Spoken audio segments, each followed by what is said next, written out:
오늘 제가 들려드릴 이야기는 30살 한솜이라는 평범한 여자의 이야기입니다. 아니, 어쩌면 평범하지 않은 사랑 이야기일지도 모르겠습니다. 이 이야기를 듣고 계신 여러분께서는 아마도 이렇게 생각하실지도 모릅니다. 사랑이란 게 과연 무엇일까? 진심이란 게 정말 존재하는 걸까 하고 말입니다. 이야기는 지난 봄 벚꽃이 흩날리던 어느 날부터 시작됩니다. 저는 홍대 골목 작은 카페를 운영하는 바리스타였습니다. 소미의 정원이라는 이름의 카페였습니다. 크지 않았습니다. 테이블이 겨우 5개 들어가는 작은 공간이었지만 제게는 꿈을 담은 소중한 곳이었습니다. 아버지는 택시 기사셨고 어머니는 식당에서 일하셨습니다. 그런 부모님 밑에서 자란 저는 돈이 전부가 아니라는 걸 일찍부터 배웠습니다. 마음이 더 중요하다는 것, 진심이 더 소중하다는 것을 말입니다. 그날도 평범한 하루였습니다. 아침 6시에 눈을 뜨고 카페 문을 열 준비를 했습니다. 원두를 갈고 에스프레소 머신을 점검하고 테이블을 닦았습니다. 그러다 문득 창밖을 보니 할머니 한 분이 카페 앞을 지나가고 계셨습니다. 손에는 패지를 들고 계셨고 옷은 남루했습니다.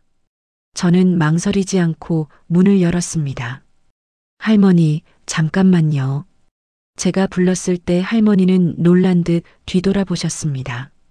주름진 얼굴에는 세상의 온갖 고생이 다 새겨져 있는 것 같았습니다. 저는 따뜻한 아메리카노 한 잔을 내밀었습니다. 할머니는 처음에 손사래를 치셨습니다. 돈이 없다고 미안하다고 하셨습니다. 하지만 저는 그냥 드리고 싶다고 말씀드렸습니다. 할머니의 손이 얼마나 차가웠는지 모릅니다. 종이컵을 받는 그 손이 파르르 떨리고 있었습니다. 고맙습니다, 아가씨. 정말 고맙습니다. 할머니는 눈물을 글썽이며 말씀하셨습니다. 그 모습을 보는 제 마음도 뜨거워졌습니다. 이런 게 행복이구나 싶었습니다. 누군가에게 작은 따뜻함을 줄 수 있다는 것, 그것만으로도 충분히 의미 있는 하루라고 생각했습니다. 저는 그날 그 장면을 사진으로 찍어 SNS에 올렸습니다. 오늘도 따뜻한 하루라는 짧은 글과 함께 말입니다. 돈보다 소중한 건 마음이라고 생각한다는 문장도 덧붙였습니다. 그런데 그걸 누군가 보고 있었다는 사실을 저는 그때 몰랐습니다. 서울 한남동 고층 펜트하우스에서 혼자 술을 마시던 한 남자가 제 게시물을 발견했다는 것을 말입니다. 그 남자의 이름은 강민준이었습니다. 34세 나이에 이미 8조 원대 자산을 가진 재벌 2세였습니다. 하지만 그는 행복하지 않았습니다. 3년 전 사랑한다고 믿었던 여자에게 배신당했기 때문입니다. 민준 씨의 이야기를 잠시 해드려야 할 것 같습니다. 그래야 나중에 일어날 일들을 이해하실 수 있을 테니까요. 민준 씨는 화려한 결혼식을 올렸습니다. 신부는 유명한 인플루엔서였습니다. 이채원이라는 이름의 그 여자는 아름다웠고 화려했습니다. 하지만 1년 후 민준 씨는 그 여자가 다른 남자와 호텔에서 나오는 장면을 목격했습니다. 이혼 법정에서 채원 씨가 한 말은 이랬습니다. 당신 돈이 좋았던 거지 당신이 좋았던 게 아니에요.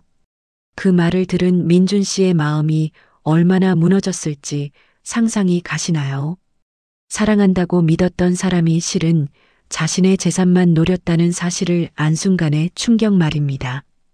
그 후로 민준 씨는 모든 여자가 똑같다고 생각하게 되었습니다. 자신에게 다가오는 사람들은 모두 돈 때문이라고 믿게 된 겁니다. 그렇게 3년을 외롭게 살아왔습니다. 그러던 어느 날 밤 민준 씨는 우연히 제 SNS를 발견했습니다. 할머니에게 커피를 건네는 사진과 함께 쓴 그 짧은 글귀가 그의 마음을 움직였다고 합니다. 돈보다 소중한 건 마음이라는 말이 마치 오래전 잃어버린 무언가를 떠올리게 했다고 합니다. 민준 씨는 그날 밤 잠을 이루지 못했습니다. 계속 제 사진을 들여다보며 생각했습니다. 저런 사람이 정말 존재할까? 진심으로 다른 사람을 생각하는 사람이 이 세상에 아직 남아있을까 하고 말입니다. 다음 날 아침 민준 씨는 제 카페를 찾아왔습니다. 하지만 고급 승용차를 타고 명품 정장을 입고 나타났습니다. 카페 문을 열고 들어서는 순간 저는 본능적으로 느꼈습니다. 이 사람은 이 동네 사람이 아니라는 것을 말입니다. 너무 고급스러웠고 너무 다른 세계의 사람 같았습니다. 제가 인사를 건넸지만 제 목소리는 어딘지 경계하는 톤이었던 것 같습니다. 민준 씨도 그걸 느꼈나 봅니다. 커피 한 잔 주문도 하지 않고 그냥 나가버렸습니다. 펜트하우스로 돌아온 민준 씨는 비서 준혁 씨에게 말했습니다. 있는 그대로 보여주면 안 될까요? 하고 준혁 씨가 물었다고 합니다. 하지만 민준 씨는 고개를 저었습니다. 안 된다고, 자신이 누군지 알면 태도가 바뀔 거라고, 모두가 그랬다고 말했습니다. 그리고는 결심했습니다. 신분을 숨기고 평범한 사람으로 접근해서 제가 정말 진심인 사람인지 시험해 보기로 말입니다.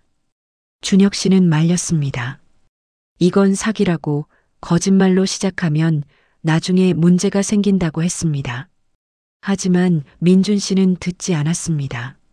자신은 또다시 배신당하고 싶지 않다고, 이번에는 확실히 확인하고 싶다고 했습니다. 그렇게 준비가 시작되었습니다. 고급 정장은 유니클로 캐주얼로 바뀌었습니다. 한남동 펜트하우스 대신 봉천동 작은 오피스텔을 월세로 얻었습니다. 슈퍼카는 10년 된 중고차로 바꿨습니다. 신분은 중소기업 마케팅 대리로 설정했습니다. 연봉은 3,500만 원이라고 말하기로 했습니다. 며칠 후 민준 씨는 다시 제 카페를 찾아왔습니다. 이번에는 평범한 회사원 차림이었습니다. 청바지에 면 셔츠를 입고 낡은 운동화를 신고 있었습니다. 제가 문을 열어주며 밝게 인사했습니다. 어서 오세요. 무엇 드릴까요? 민준 씨는 떨리는 목소리로 아메리카노 한 잔을 주문했습니다. 저는 정성스럽게 원두를 갈고 에스프레소를 추출했습니다. 라떼아트로 작은 하트를 그려 넣었습니다. 모든 손님에게 그렇게 하듯이 말입니다. 민준 씨가 자리에 앉아 커피를 마시는 동안 저는 다른 손님을 맞이했습니다. 그런데 자꾸 시선이 느껴졌습니다. 민준 씨가 저를 보고 있었습니다. 한참 후에 민준 씨가 일어나며 말을 걸었습니다. 여기 혼자 운영하세요. 네, 작지만 제가 좋아서 시작했어요. 제가 대답했습니다. 민준 씨는 대단하다고 했습니다. 요즘 같은 시대에 혼자 카페를 운영하는 게 쉽지 않을 텐데 말입니다. 저는 웃으며 대답했습니다. 돈은 많이 못 벌지만 손님들이 웃으면 저도 행복하다고 말입니다. 그 말을 들은 민준 씨의 얼굴에 묘한 표정이 스쳤습니다. 믿을 수 없다는 듯한, 하지만 믿고 싶다는 듯한 그런 표정이었습니다. 민준 씨는 그날 이후로 자주 카페에 오기 시작했습니다. 처음에는 일주일에 한두 번, 그러다 사흘에 한 번, 나중에는 거의 매일 찾아왔습니다. 우리는 조금씩 가까워졌습니다. 민준 씨는 자신이 중소기업에 다니는 평범한 직장인이라고 했습니다. 월급은 적지만 나름 만족하며 산다고 했습니다. 저는 그 말을 의심하지 않았습니다. 왜 의심해야 했겠습니까? 민준 씨는 정말 평범해 보였고 소박했습니다. 비싼 옷을 입지 않았고 허세를 부리지도 않았습니다. 오히려 조심스럽고 배려심이 많았습니다.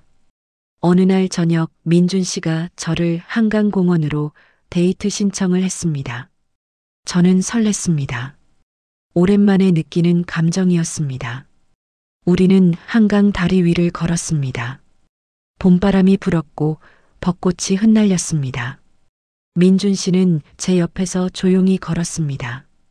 가끔 제 얼굴을 쳐다보곤 했습니다. 그 눈빛이 참 따뜻했습니다. 소미 씨는 왜 카페를 시작하게 됐어요? 민준 씨가 물었습니다. 저는 하늘을 보며 대답했습니다. 어릴 때 부모님이 많이 힘드셨다고, 아버지는 택시 기사셨고 어머니는 식당에서 일하셨다고 말했습니다. 그래서 돈이 다가 아니라는 걸 배웠다고, 마음이 더 중요하다는 걸 알게 됐다고 했습니다. 그리고 제 작은 카페가 누군가에게 따뜻한 쉼터가 되었으면 좋겠다고 말했습니다. 민준 씨는 한참 동안 아무 말이 없었습니다. 그러다 조용히 말했습니다. 소미 씨 같은 사람이 정말 있다니 믿기지 않는다고. 세상은 각박한데 어떻게 그렇게 따뜻할 수 있냐고 물었습니다. 저는 웃으며 대답했습니다. 세상이 각박하니까 더 따뜻해야 하는 거 아니냐고, 누군가는 따뜻해야 세상이 조금이라도 나아지는 거 아니냐고 말입니다. 그날 밤 한강 다리 위에서 민준 씨가 제 머리카락을 귀 뒤로 넘겨주었습니다. 바람에 날린 머리카락이 제 얼굴을 가렸을 때였습니다. 민준 씨의 손길이 참 부드러웠습니다. 제 얼굴은 뜨거워졌습니다. 심장이 빠르게 뛰었습니다. 민준 씨도 얼굴이 빨개져 있었습니다. 소미 씨, 제가 혹시 자주 뵐 수 있을까요? 민준 씨가 떨리는 목소리로 물었습니다. 저는 고개를 끄덕였습니다. 저도 좋다고, 자주 보고 싶다고 대답했습니다. 그렇게 우리는 연인이 되었습니다. 하지만 저는 몰랐습니다. 그때부터 민준 씨의 시험이 시작된다는 것을 말입니다. 며칠 후 카페에 택배가 도착했습니다. 큰 상자였습니다. 제 이름으로 온 것이었습니다. 저는 의아해하며 상자를 열었습니다. 그 안에는 명품 가방이 들어 있었습니다. 에르메스 버킨백이었습니다. 저는 명품에 대해 잘 몰랐지만 그게 얼마나 비싼 건지는 알고 있었습니다. 1,000만 원도 넘는다는 얘기를 들은 적이 있었습니다. 상자 안에는 카드도 있었습니다. 소미 씨께 그동안 고마웠어요. 작은 선물입니다. M이라는 이니셜만 적혀 있었습니다. 제 손이 떨렸습니다. M은 민준 씨를 뜻하는 게 분명했습니다. 하지만 이해할 수 없었습니다. 월급쟁이 직장인이 어떻게 이런 걸 선물할 수 있단 말입니까? 친구 지우가 카페에 들어왔을 때 저는 당황한 얼굴로 서 있었습니다. 지우는 가방을 보더니 비명을 질렀습니다. 헐, 소미야, 이거 진짜야. 3,000만 원짜리잖아. 지우가 소리쳤습니다. 저는 어지러웠습니다. 3,000만 원이라니 그게 무슨 말입니까?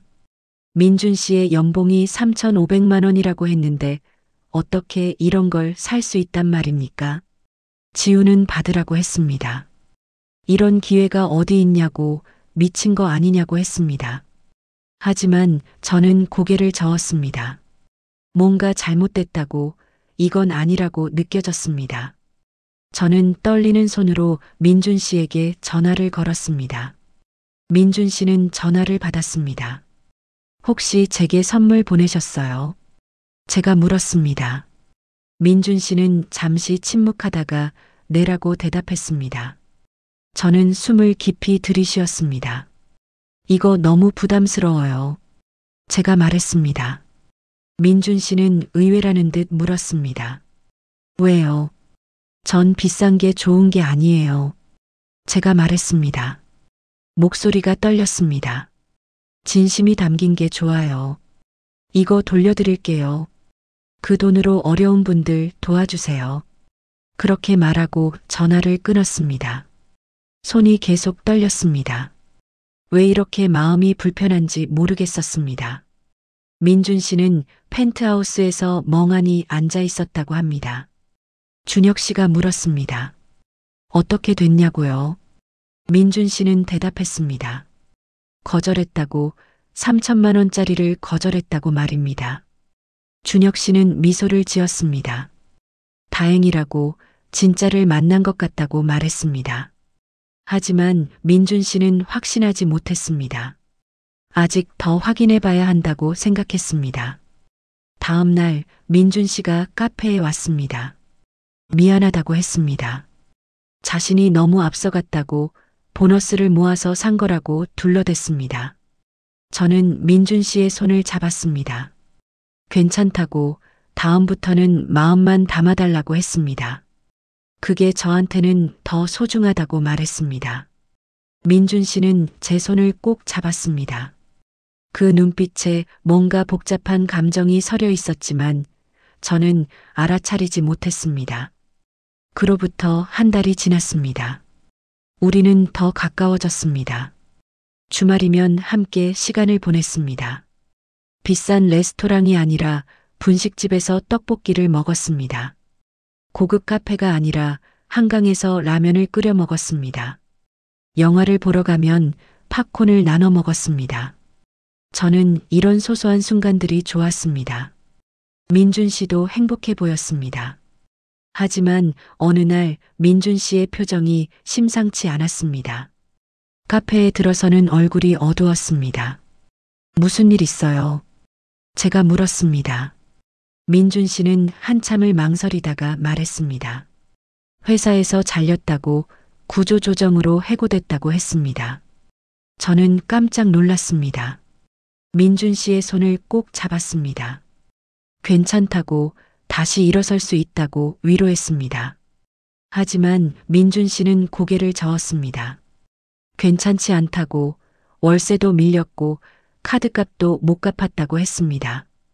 미안하다고 이제 백수라고 말했습니다. 저는 민준 씨의 두 손을 꼭 잡았습니다. 제가 도와드릴게요. 제 카페에서 일하실래요? 급여는 적지만 함께하면 된다고 말했습니다. 민준 씨는 눈을 크게 떴습니다. 믿을 수 없다는 표정이었습니다. 하지만 저는 커피도 못 만든다고 했습니다. 저는 웃었습니다. 가르쳐 드릴 테니 걱정하지 말라고 천천히 배우면 된다고 했습니다. 그렇게 민준 씨는 제 카페에서 일하게 되었습니다.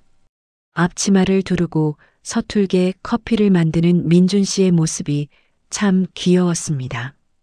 하지만 저는 걱정이 되었습니다. 민준 씨의 형편이 어려워 보였기 때문입니다. 어느 날 밤 저는 은행에 가서 제 적금을 해지했습니다. 2년 동안 모은 돈이었습니다. 1천만 원이 조금 넘었습니다. 저는 그 돈을 봉투에 담아 민준 씨에게 건넸습니다. 이거 월세 내세요. 나중에 천천히 갚으면 된다고 말했습니다. 민준 씨의 얼굴이 하얗게 질렸습니다. 받을 수 없다고 했습니다. 하지만 저는 우겼습니다. 사랑하는 사람 도와주는 거 당연한 거 아니냐고, 저도 힘들 때 민준 씨가 도와줄 거라고 믿는다고 했습니다. 민준 씨는 그 봉투를 받으며 눈물을 글썽였습니다. 고맙다고, 정말 고맙다고 떨리는 목소리로 말했습니다. 그날 밤 민준 씨는 펜트하우스로 돌아갔습니다. 손에 든 봉투를 보며 한참을 울었다고 합니다. 준혁 씨가 물었습니다. 이제 그만하라고, 이건 너무 잔인하다고 말했습니다. 하지만 민준 씨는 고개를 저었습니다. 아직 하나 더 남았다고, 마지막 시험을 해봐야 한다고 했습니다. 며칠 후 민준 씨는 재취업했다고 말했습니다. 저는 너무 기뻤습니다. 정말 다행이라고, 걱정 많이 했다고 말했습니다. 민준 씨는 미안하다고 했습니다. 덕분이라고, 소미 씨가 힘이 돼줘서 다시 일어설 수 있었다고 말했습니다. 저는 당연한 거라고 했습니다. 우린 함께니까 말입니다. 하지만 그때 저는 몰랐습니다. 이 모든 게 연기였다는 것을, 민준 씨가 저를 시험하고 있었다는 것을 말입니다. 만약 그때 알았다면 제 마음이 얼마나 아팠을까요? 생각만 해도 가슴이 미어집니다. 어느 토요일 오후였습니다. 저는 민준 씨와 함께 백화점에 갔습니다. 옷을 보러 간 게 아니라 그냥 구경하러 간 것이었습니다. 우리는 손을 잡고 걸었습니다. 행복했습니다. 그런데 갑자기 누군가 민준 씨를 불렀습니다. 어머, 민준 씨. 돌아보니 화려한 여자가 서 있었습니다. 명품 옷을 입고 고급 가방을 들고 있었습니다. 민준 씨의 얼굴이 굳었습니다. 저는 본능적으로 느꼈습니다. 이 여자가 예사롭지 않다는 것을 말입니다. 오랜만이네요. 근데 여기서 뭐해요? 설마 여기서 쇼핑해요? 그 여자가 비웃듯 말했습니다. 그리고는 저를 보았습니다. 소개 안 해줄 거예요. 민준 씨는 친구라고 했습니다. 하지만 그 여자는 의미심장하게 웃었습니다. 친구라니 재밌다고 했습니다. 그러고는 다음 주 파티에 오라고 하고는 사라졌습니다. 저는 불편했습니다. 민준 씨에게 물었습니다. 누구냐고요? 민준 씨는 옛날에 알던 사람이라고만 했습니다. 더 이상 묻지 않았지만 마음 한구석이 불편했습니다. 그날 이후로 민준 씨가 조금 달라진 것 같았습니다.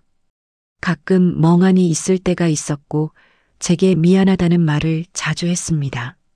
그러던 어느 날 카페에 낯선 남자가 찾아왔습니다. 잘생긴 남자였습니다.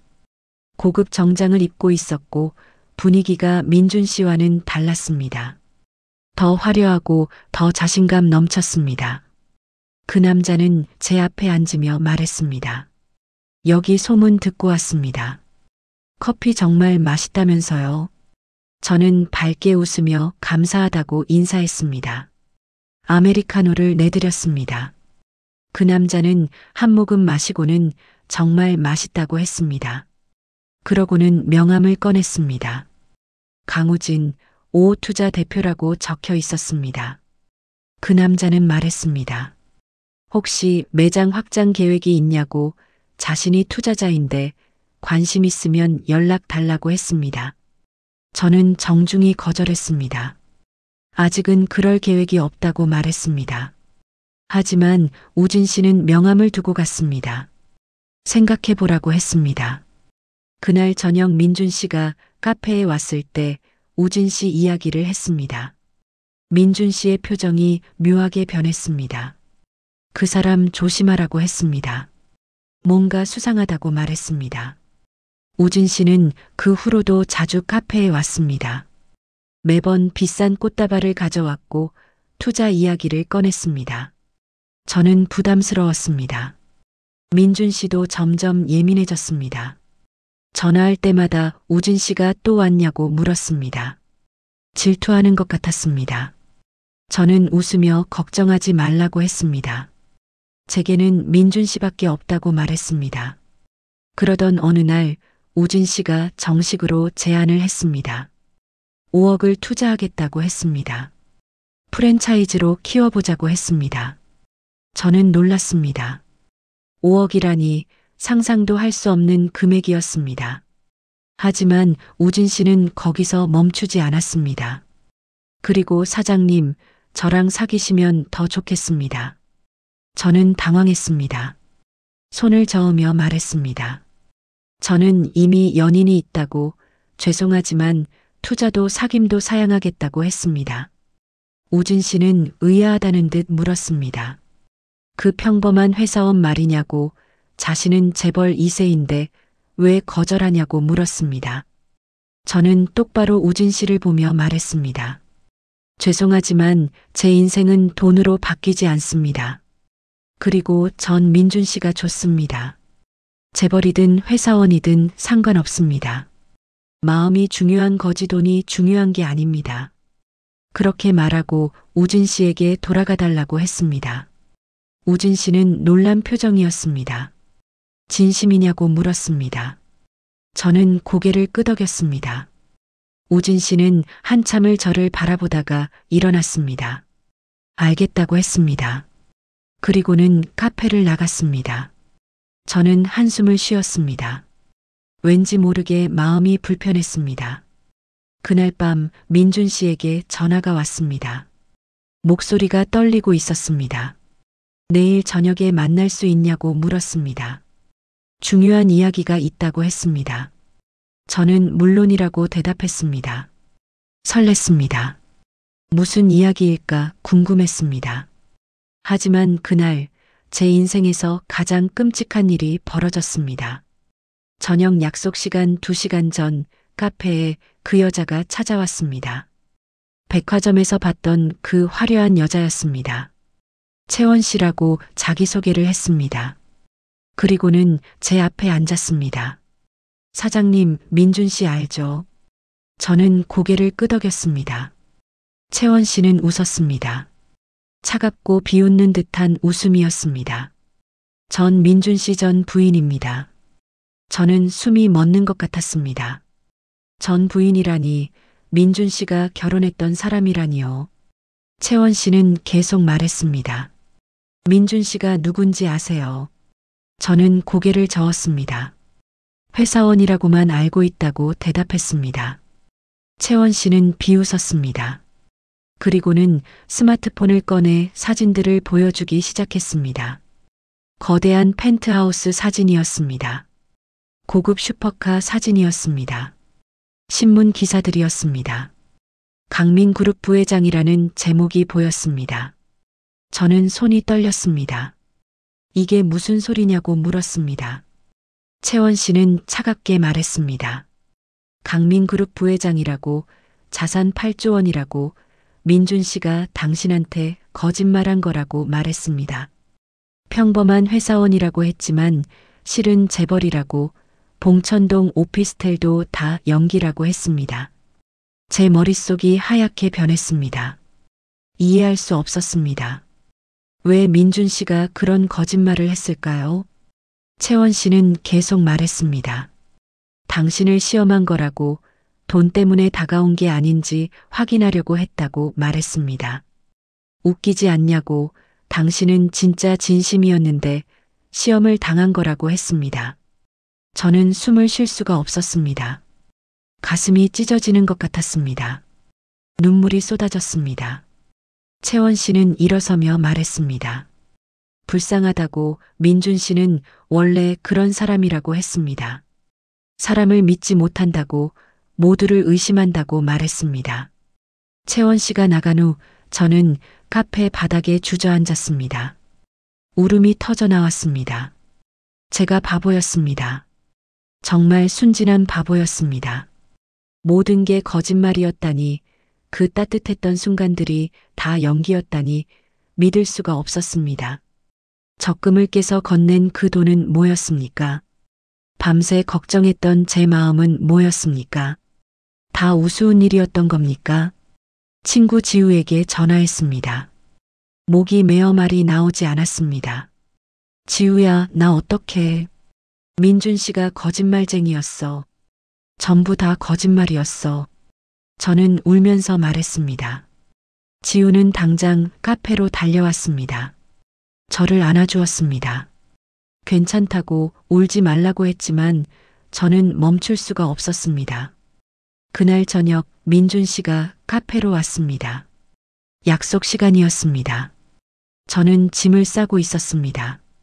카페 문을 닫기로 결심했습니다. 더 이상 이곳에 있을 수가 없었습니다. 민준 씨가 문을 두드렸습니다. 소미 씨, 소미 씨, 목소리가 다급했습니다. 저는 문을 열었습니다. 민준 씨가 서 있었습니다. 손에는 장미꽃 한 다발을 들고 있었습니다. 무슨 일이냐고 물었습니다. 왜 이러냐고 물었습니다. 저는 차갑게 말했습니다. 알면서 왜 물으냐고, 회장님이라고 말했습니다. 민준 씨의 얼굴이 하얗게 질렸습니다. 손에 들고 있던 꽃다발이 바닥에 떨어졌습니다. 소미 씨, 그게 아니라고, 말을 들어달라고 했습니다. 저는 눈물을 흘리며 말했습니다. 뭘 들으라는 겁니까? 또 거짓말 들으라는 겁니까? 처음부터 다 거짓말이었잖아요. 민준 씨는 무릎을 꿇었습니다. 미안하다고 했습니다. 처음엔 시험이었다고 하지만 지금은 진심이라고 말했습니다. 저는 고개를 저었습니다. 거짓말로 시작한 사랑이 진짜일 수 있냐고 물었습니다. 민준 씨는 대답하지 못했습니다. 저는 계속 말했습니다. 전 진심이었어요. 정말 진심으로 사랑했어요. 민준 씨가 회사 잘렸을 때 제 적금 깼어요. 2년 동안 모은 돈이었어요. 민준 씨가 힘들까봐 밤새 걱정했어요. 그런데 그게 다 연기였다는 거죠. 제가 얼마나 바보 같았는지 아세요?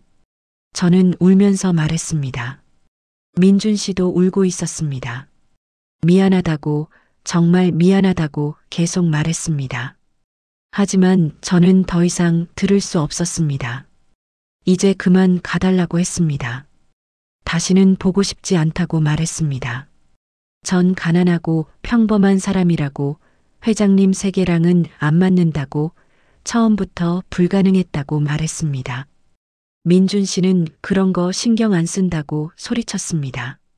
하지만 저는 말했습니다. 전 신경 씁니다. 전 장난감이 되고 싶지 않아요. 시험 대상이 되고 싶지 않다고요. 그렇게 말하고 문을 닫았습니다. 민준 씨는 문 밖에서 계속 불렀습니다. 하지만 저는 귀를 막았습니다. 그날 밤 저는 울고 또 울었습니다. 베개가 눈물로 흠뻑 젖었습니다. 왜 이렇게 아픈지 모르겠었습니다. 거짓말인 줄 알면서도 왜 이렇게 마음이 아픈지 이해할 수 없었습니다. 지우가 옆에서 제 등을 쓰다듬어 주었습니다. 괜찮을 거라고 했습니다. 하지만 괜찮을 것 같지 않았습니다. 다음 날부터 저는 카페 문을 닫았습니다. 휴업한다는 공지를 붙였습니다. 사람들을 만나고 싶지 않았습니다. 아무것도 하고 싶지 않았습니다. 그저 방 안에 누워 천장만 바라보았습니다. 밥도 먹지 않았습니다. 지우가 억지로 먹여주었습니다. 민준 씨는 매일 카페 앞에 왔다고 합니다. 지우가 말해주었습니다. 아침부터 밤까지 카페 앞에서 기다린다고 했습니다. 비가 와도 눈이 와도 그 자리를 지킨다고 했습니다. 손에는 피켓을 들고 있다고 했습니다. 소미 씨, 기다리겠습니다라고 적혀 있다고 했습니다. 저는 창문 너머로 민준 씨를 보았습니다. 정말 그곳에 서 있었습니다.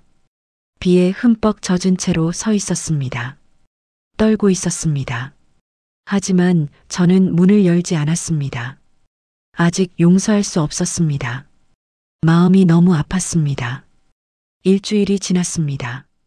민준 씨는 여전히 그 자리에 있었습니다. 사람들이 수군거렸습니다. 저 남자가 미쳤다고, 사랑에 미친 거라고 말했습니다. 지나가던 할머니가 민준 씨에게 물었다고 합니다. 여기서 뭐 하냐고요? 민준 씨는 대답했다고 합니다.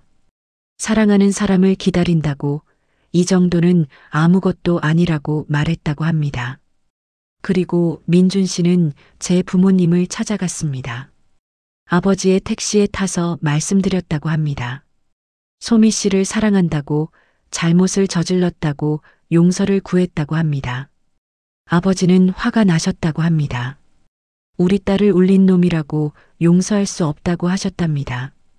민준 씨는 고개를 숙였다고 합니다.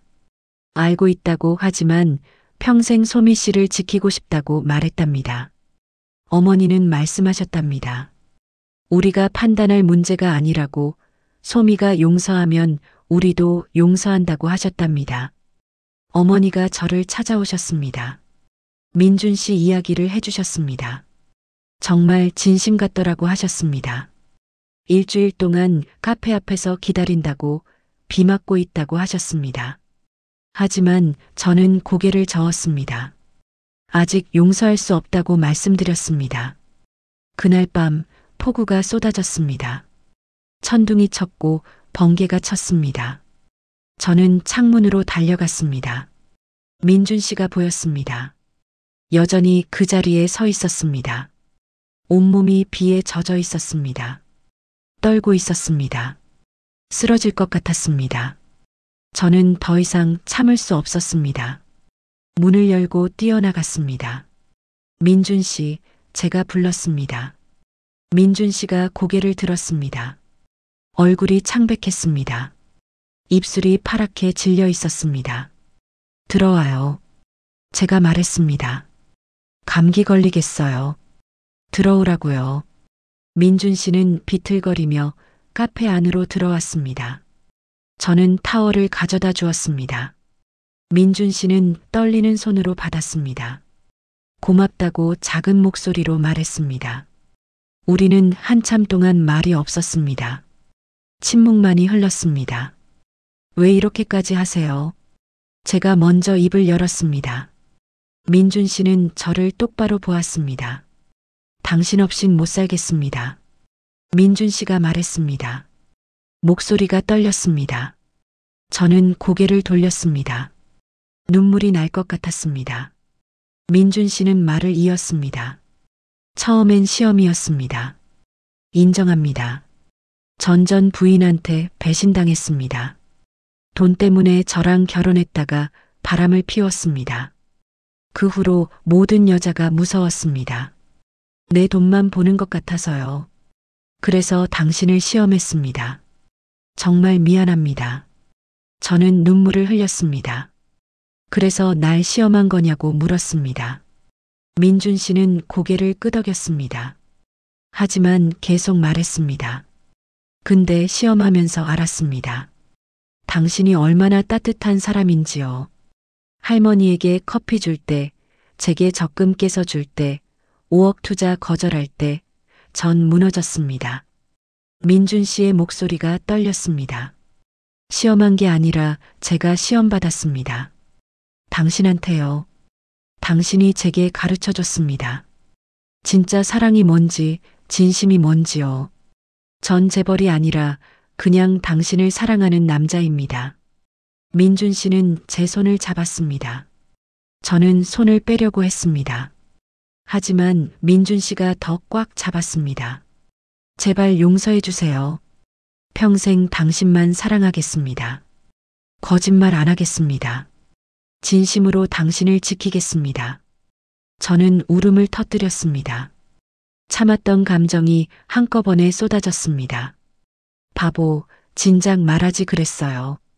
왜 이렇게 돌아서 갔어요? 저는 울면서 말했습니다. 민준 씨도 울었습니다. 미안하다고, 정말 미안하다고 계속 말했습니다. 민준 씨가 저를 안았습니다. 저도 민준 씨를 안았습니다. 우리는 그렇게 한참을 울었습니다. 빗소리만이 우리를 감쌌습니다. 얼마나 시간이 흘렀을까요? 저는 민준 씨에게서 떨어졌습니다. 그리고 말했습니다. 조건이 있어요. 민준 씨는 고개를 끄덕였습니다. 뭐든지 하겠다고 했습니다. 저는 말했습니다. 앞으로 거짓말은 절대 안 됩니다. 민준 씨는 약속한다고 했습니다. 저는 계속 말했습니다. 그리고 전 여전히 이 작은 카페를 운영할 겁니다. 재벌 부인이 되어도 제 꿈은 포기 안 합니다. 민준 씨는 웃었습니다. 당연하다고 했습니다. 당신의 꿈이니까요. 그게 당신답다고 했습니다. 저도 웃었습니다. 오랜만에 짓는 미소였습니다. 민준 씨가 제 볼을 쓰다듬었습니다. 그리고 천천히 얼굴을 가까이 했습니다. 우리는 키스했습니다. 오랫동안 기다렸던 키스였습니다. 빗소리가 더 크게 들렸습니다. 하지만 제 귓가에는 민준 씨의 심장 소리만 들렸습니다. 빠르게 뛰고 있었습니다. 제 심장도 똑같이 뛰고 있었습니다. 한 달이 흘렀습니다. 민준 씨와 저는 다시 시작했습니다. 이번에는 거짓말 없이 진심으로 말입니다. 민준 씨는 자신의 진짜 모습을 보여주었습니다. 펜트하우스에 저를 초대했습니다. 처음 본 그 거대한 집에 저는 입이 떡 벌어졌습니다. 하지만 민준 씨는 말했습니다. 이 모든 게 무의미하다고, 당신이 없으면 다 의미 없다고 했습니다. 민준 씨는 회사 일도 바꾸었습니다. 사회공헌팀을 만들었습니다. 가난한 사람들을 돕는 일을 시작했습니다. 제게 배운 거라고 했습니다. 돈보다 사람이 먼저라는 것을 당신한테 배웠다고 말했습니다. 저는 뿌듯했습니다. 어느 금요일 저녁 민준 씨가 제주도에 가자고 했습니다. 보여줄 게 있다고 했습니다.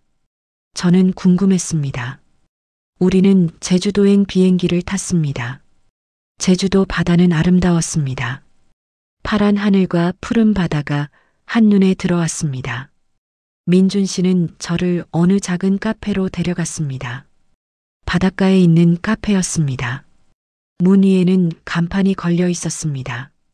소미의 정원 제주점이라고 적혀 있었습니다. 저는 숨이 멎는 것 같았습니다. 이게 뭐냐고 물었습니다. 민준 씨는 웃으며 말했습니다. 당신이 꿈꿨던 바다가 보이는 카페라고, 여기서 우리 같이 만들어 가자고 했습니다. 카페 문을 열고 들어가니 제 부모님이 계셨습니다. 친구 지우도 있었습니다. 모두 웃고 있었습니다. 민준 씨는 제 앞에 무릎을 꿇었습니다. 손에는 작은 상자가 들려 있었습니다. 한소미 씨, 민준 씨가 말했습니다. 전 회장이 아니라 당신을 사랑하는 남자로 묻겠습니다. 저와 결혼해 주시겠습니까? 상자를 열었습니다. 화려한 다이아 반지가 아니었습니다. 소박한 은반지였습니다. 하지만 안쪽에는 글씨가 새겨져 있었습니다. 진심이 돈보다 크다고 적혀 있었습니다. 제 눈에서 눈물이 쏟아졌습니다. 저는 울면서 대답했습니다. 결혼하겠다고 말했습니다. 민준 씨는 벌떡 일어나 저를 안았습니다. 주변에서 박수가 터져 나왔습니다. 어머니는 우시고 계셨습니다. 아버지도 눈시울을 붉히고 계셨습니다. 민준 씨와 저는 키스했습니다. 제주도 석양이 우리를 비추었습니다. 파도 소리가 들렸습니다. 갈매기가 울었습니다. 그 모든 것이 축복처럼 느껴졌습니다. 1년이 흘렀습니다. 민준 씨와 저는 결혼했습니다. 화려한 호텔이 아니라 제 작은 카페에서 결혼식을 올렸습니다. 하객들은 제 단골 손님들이었습니다. 할머니들도 오셨습니다. 민준 씨의 직원들도 왔습니다. 민준 씨 아버지도 오셨습니다. 처음에는 반대하셨지만 저를 만나보시고는 마음을 여셨습니다. 이런 결혼식도 나쁘지 않구나. 민준 씨 아버지가 말씀하셨습니다.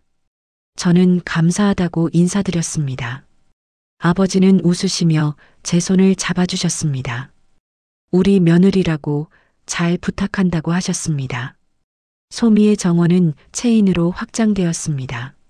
서울에 3곳, 부산에 1곳, 제주도에 1곳이 생겼습니다. 하지만 여전히 소박한 컨셉을 유지했습니다. 커졌지만 진심은 그대로라는 게 저의 철학이었습니다. 모든 지점에서 어려운 분들께 무료로 커피를 드렸습니다. 그게 제가 지키고 싶은 가치였습니다. 민준 씨도 많이 변했습니다. 강민그룹의 사회공헌팀을 만들었습니다. 가난한 청소년들에게 장학금을 주었습니다. 독거노인들을 위한 무료 급식소를 열었습니다. 이제 돈으로 사람을 판단하지 않겠다고 했습니다. 직원들에게도 평등한 기회를 주었습니다. 출신이나 배경이 아니라 능력과 진심으로 평가하겠다고 선언했습니다. 어느 가을날 저녁이었습니다. 저는 홍대 본점 카페에서 커피를 내리고 있었습니다. 문이 열리며 누군가 들어왔습니다. 돌아보니 할머니 한 분이셨습니다. 낯이 익었습니다. 1년 전 제가 처음 무료 커피를 드렸던 바로 그 할머니셨습니다. 할머니는 저를 알아보시고는 활짝 웃으셨습니다. 아가씨, 그때 그 아가씨 맞지요? 저는 고개를 끄덕이며 반갑게 인사드렸습니다. 할머니는 말씀하셨습니다. 그때 받은 커피가 얼마나 따뜻했는지 모른다고, 그 하루를 버틸 수 있었다고 하셨습니다. 그리고 신문에서 제 이야기를 봤다고 하셨습니다. 재벌이랑 결혼했다면서요. 그런데도 여전히 카페를 하고 계시네요. 할머니가 말씀하셨습니다. 저는 웃으며 대답했습니다. 네, 이게 제 꿈이거든요.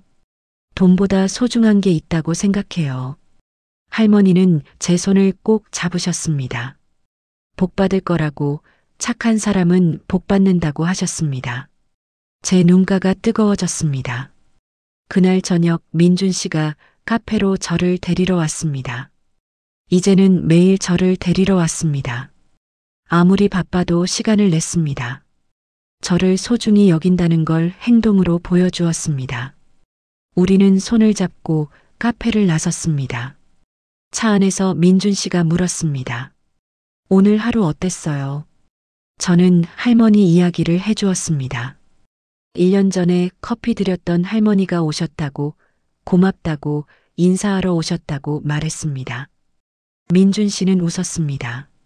당신답다고, 그래서 당신을 사랑한다고 했습니다. 저는 민준 씨의 손을 꼭 잡았습니다. 그리고 말했습니다.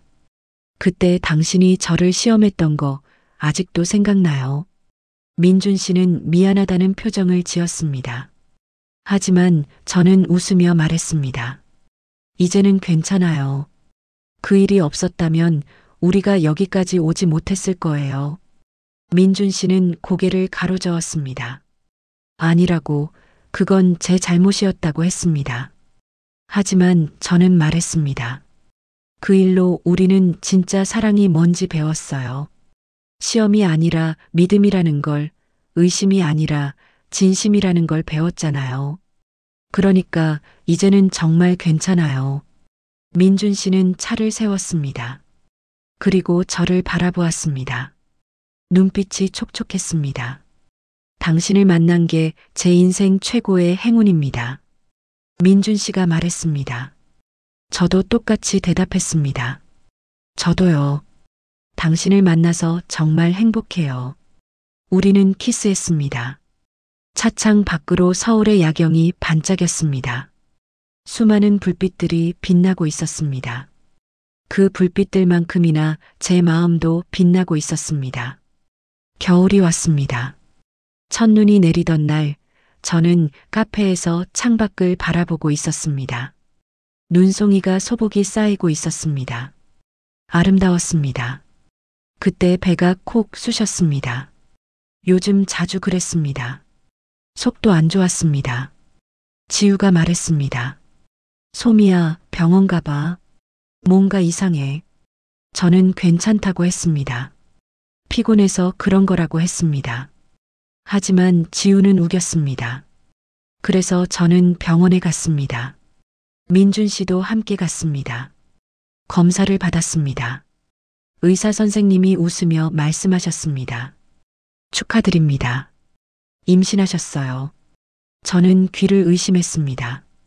네, 뭐라고요? 다시 물었습니다. 의사 선생님은 다시 말씀하셨습니다. 임신 8주째입니다. 건강한 아기예요. 민준 씨가 제 손을 꽉 잡았습니다.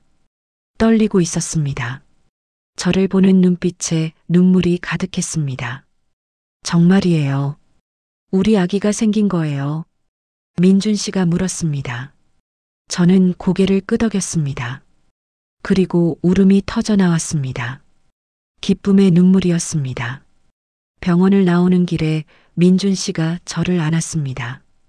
사람들이 보는 것도 아랑곳하지 않고 꼭 안았습니다. 고맙다고 했습니다. 이렇게 행복하게 해줘서 고맙다고 했습니다. 저도 울면서 말했습니다. 저야말로 고맙다고, 당신을 만나서 너무 행복하다고 말했습니다. 그날 밤 민준 씨는 제 배에 손을 대고 말했습니다. 아가야, 아빠야. 엄마 많이 사랑하고 소중히 여겨야 해. 엄마는 세상에서 가장 따뜻한 사람이거든. 저는 웃었습니다. 민준 씨의 머리를 쓰다듬어 주었습니다. 당신이 최고의 아빠가 될 거예요. 민준 씨는 고개를 들어 저를 보았습니다. 제가 아빠한테 거짓말했던 이야기 해줄까요? 민준 씨가 장난스럽게 말했습니다. 저는 배를 감싸며 소리쳤습니다. 절대 안 돼요. 그런 거 가르치면 안 돼요. 우리는 웃었습니다. 행복한 웃음이었습니다. 봄이 다시 왔습니다. 벚꽃이 피어나는 계절이었습니다. 저의 배는 많이 불러 있었습니다. 곧 출산 예정일이었습니다. 민준 씨는 하루도 빠짐없이 제 곁을 지켰습니다. 회사 일도 줄였습니다. 저와 아기가 최우선이라고 했습니다. 어느 화창한 봄날 오후 진통이 시작되었습니다. 민준 씨가 황급히 저를 병원으로 데려갔습니다. 손을 꼭 잡아주었습니다. 괜찮다고, 곁에 있다고 계속 말해주었습니다. 저는 민준 씨의 손을 더욱 세게 잡았습니다. 아팠지만 행복했습니다. 몇 시간의 진통 끝에 아기가 태어났습니다. 우렁찬 울음소리가 들렸습니다. 딸이었습니다. 간호사가 아기를 제 품에 안겨주었습니다. 작고 소중한 생명이었습니다. 제 눈에서 눈물이 흘러내렸습니다. 민준 씨도 울고 있었습니다. 아기를 보며 손가락을 내밀었습니다. 아기가 민준 씨의 손가락을 꼭 잡았습니다.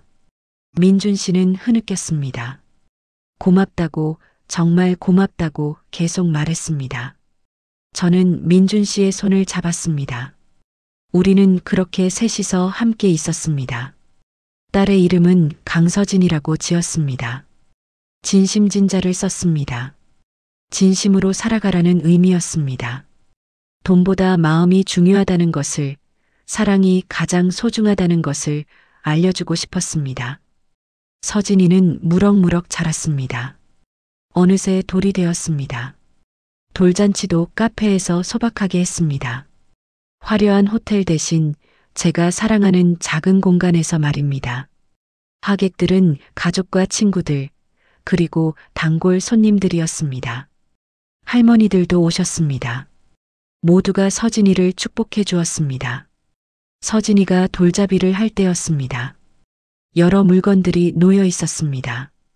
돈, 책, 마이크, 청진기, 여러 가지가 있었습니다. 서진이는 기어가서 무엇을 잡을까요? 모두가 숨죽이며 지켜보았습니다. 서진이는 돈을 지나쳤습니다. 책도 지나쳤습니다. 그리고 제가 만든 작은 하트 쿠션을 잡았습니다. 사랑을 상징하는 것이었습니다. 사람들이 박수를 쳤습니다. 민준 씨는 웃으며 말했습니다. 엄마를 닮았나 봐요. 사랑을 제일 먼저 선택하다니요. 저는 서진이를 안아 올렸습니다. 우리 딸, 엄마 아빠처럼 따뜻한 사람으로 자라렴. 진심으로 사랑할 줄 아는 사람이 되렴. 그렇게 속삭였습니다. 서진이는 제 볼에 뽀뽀했습니다. 제 가슴이 벅차올랐습니다. 그날 밤 서진이를 재운 후 민준 씨와 저는 거실에 앉아 있었습니다. 창밖으로 달빛이 비쳤습니다. 민준 씨가 제 손을 잡으며 말했습니다. 소미 씨, 행복해요. 저는 고개를 끄덕였습니다. 저도요. 너무 행복해요. 민준 씨는 잠시 침묵하다가 말했습니다. 그때 생각나요. 제가 노숙자처럼 변장하고 카페에 갔을 때요. 저는 웃었습니다. 어떻게 있겠어요? 저는 정말 몰랐어요. 그게 시험인 줄은요. 민준 씨는 미안하다는 표정을 지었습니다. 하지만 저는 민준 씨의 손을 꼭 잡으며 말했습니다. 이제는 정말 괜찮아요. 그 일이 있었기에 우리가 진짜 사랑을 배웠잖아요. 시험이 아니라 믿음으로 사랑하는 법을요. 의심이 아니라 진심으로 마음을 주는 법을요. 민준 씨는 저를 안았습니다. 당신을 만난 게 제 인생 최고의 기적입니다. 민준 씨가 속삭였습니다. 저도 대답했습니다. 저도요. 당신 때문에 제 인생이 이렇게 아름다워졌어요. 우리는 서로를 바라보았습니다. 말이 필요 없었습니다. 눈빛만으로도 서로의 마음을 알 수 있었습니다. 민준 씨가 제 이마에 입맞춤했습니다. 저는 눈을 감았습니다. 이 순간이 영원했으면 좋겠다고 생각했습니다. 시간이 흘러 서진이는 5살이 되었습니다. 어린이집에 다니기 시작했습니다. 똑똑하고 착한 아이로 자랐습니다. 선생님들이 칭찬을 많이 하셨습니다. 다른 친구들을 잘 도와준다고, 나눔을 실천한다고 하셨습니다. 제 가슴이 뿌듯했습니다. 어느 날 서진이가 어린이집에서 돌아와 말했습니다. 엄마, 오늘 친구가 도시락을 안 가져왔어요. 그래서 제 거 나눠줬어요. 저는 서진이를 안아주었습니다. 잘했어, 우리 딸. 나누는 게 제일 아름다운 거야. 민준 씨도 퇴근해서 그 이야기를 들었습니다. 서진이를 높이 들어올리며 말했습니다. 우리 딸이 최고야. 엄마를 꼭 닮았어. 서진이는 깔깔 웃었습니다. 아빠도 착해요. 아빠가 할머니들 도와주는 거 봤어요. 저는 민준 씨를 보며 미소 지었습니다. 민준 씨도 저를 보며 웃었습니다. 우리는 말하지 않아도 알고 있었습니다. 우리가 함께 만들어가는 이 삶이 얼마나 소중한지를요. 겨울이 다시 왔습니다. 크리스마스가 다가왔습니다. 저희 가족은 카페에서 조촐한 파티를 열었습니다. 화려한 장식 대신 따뜻한 조명을 켰습니다. 비싼 음식 대신 제가 직접 만든 케이크를 준비했습니다. 서진이가 좋아하는 딸기 케이크였습니다. 저녁이 되자 손님들이 하나둘 찾아왔습니다. 단골 할머니들이셨습니다. 어려운 분들도 오셨습니다. 민준 씨의 직원들도 왔습니다. 제 부모님도 오셨습니다. 모두가 한자리에 모였습니다. 저는 따뜻한 코코아를 나눠드렸습니다. 케이크도 나눠드렸습니다. 모두가 웃었습니다.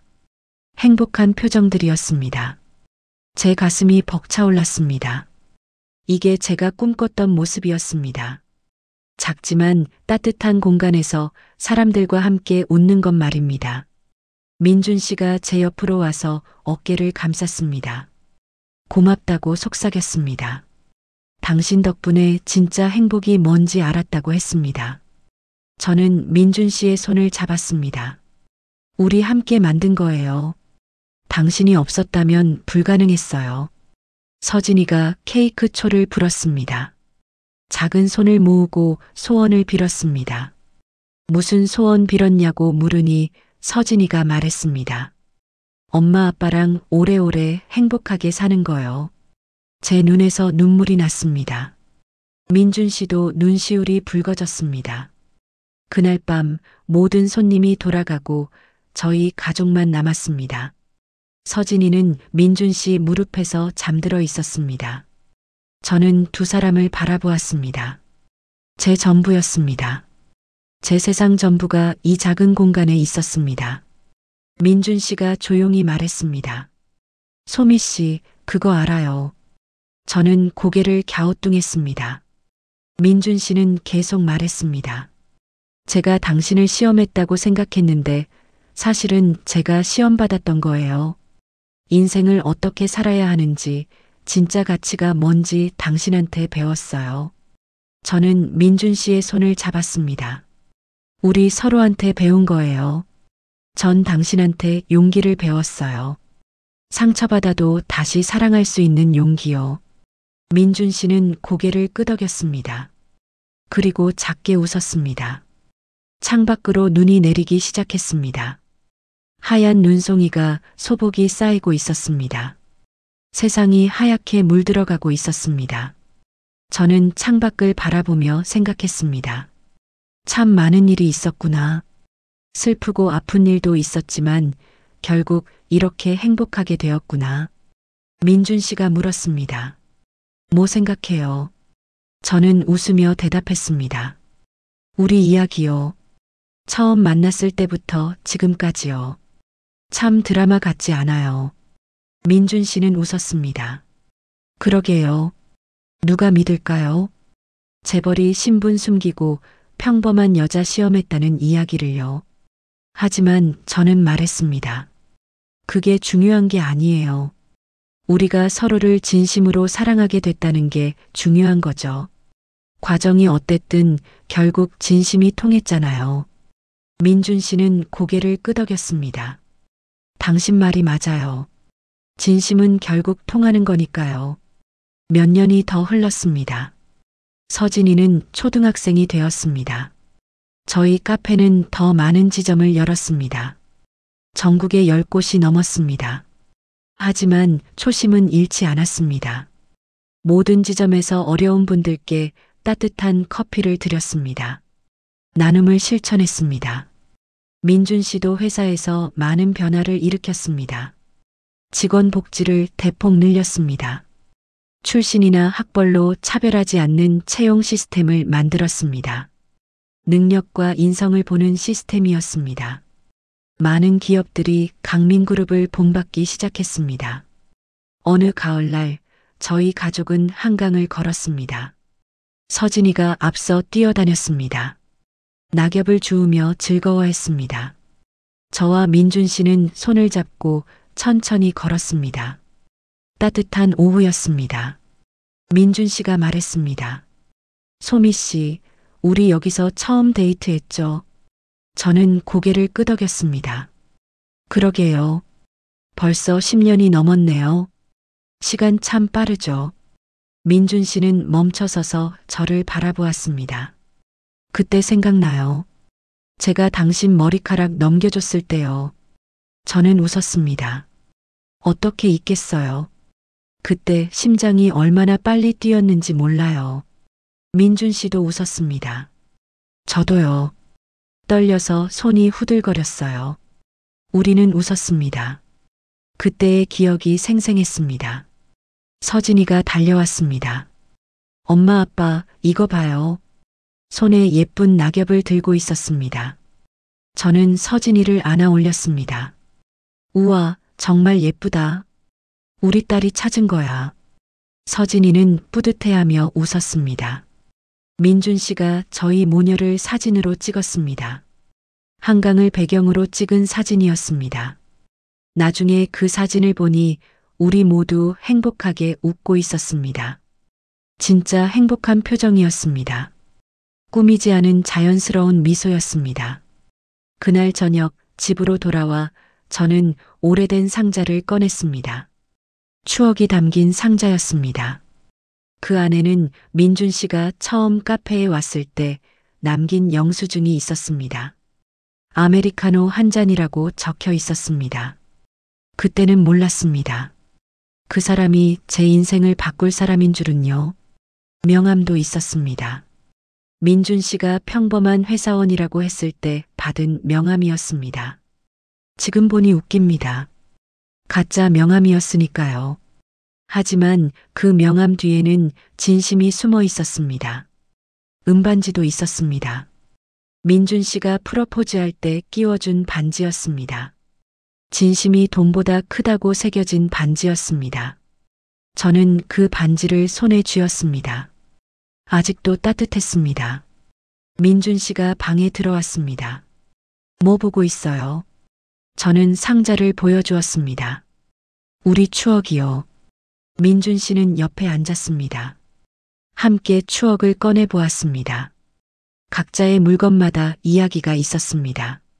저는 민준 씨에게 물었습니다. 다시 돌아간다면 똑같이 할 거예요. 신분 숨기고 저를 시험할 거예요. 민준 씨는 고개를 저었습니다. 아니요. 절대 안 그럴 거예요. 그건 제 인생 최대의 실수였어요. 하지만 저는 말했습니다. 전 오히려 고마워요. 그 일이 없었다면 우리가 서로를 이만큼 깊이 알지 못했을 거예요. 표면이 아니라 진짜 마음을 알게 됐잖아요. 민준 씨는 저를 오래 바라보았습니다. 그리고 꼭 안았습니다. 당신은 정말 특별한 사람이에요. 민준 씨가 속삭였습니다. 저도 민준 씨를 안으며 대답했습니다. 우리 둘 다 특별해요. 서로를 만나서 더 특별해진 거예요. 세월이 흘러 저희 부부는 환갑을 맞이했습니다. 서진이는 이미 대학을 졸업하고 사회복지사가 되었습니다. 저희 카페는 전국에 30곳이 넘게 생겼습니다. 하지만 홍대 본점은 그대로 유지했습니다. 제가 직접 운영했습니다. 이곳이 제 시작이었고 제 자랑이었으니까요. 민준 씨는 회장직에서 물러났습니다. 서진이에게 물려주지 않았습니다. 오늘도 카페에는 따뜻한 커피 향이 가득합니다. 손님들의 웃음소리가 들립니다. 민준 씨의 손이 제 손을 감싸고 있습니다. 이것이 행복입니다. 이것이 사랑입니다. 여러분의 인생에도 따뜻한 사랑이 가득하기를 바랍니다. 건강하시고 행복하세요. 구독과 좋아요, 알림 설정 부탁드립니다. 여러분의 따뜻한 마음이 더 많은 분들께 전해지도록 도와주세요. 사랑합니다. 여러분 모두 복 많이 받으세요.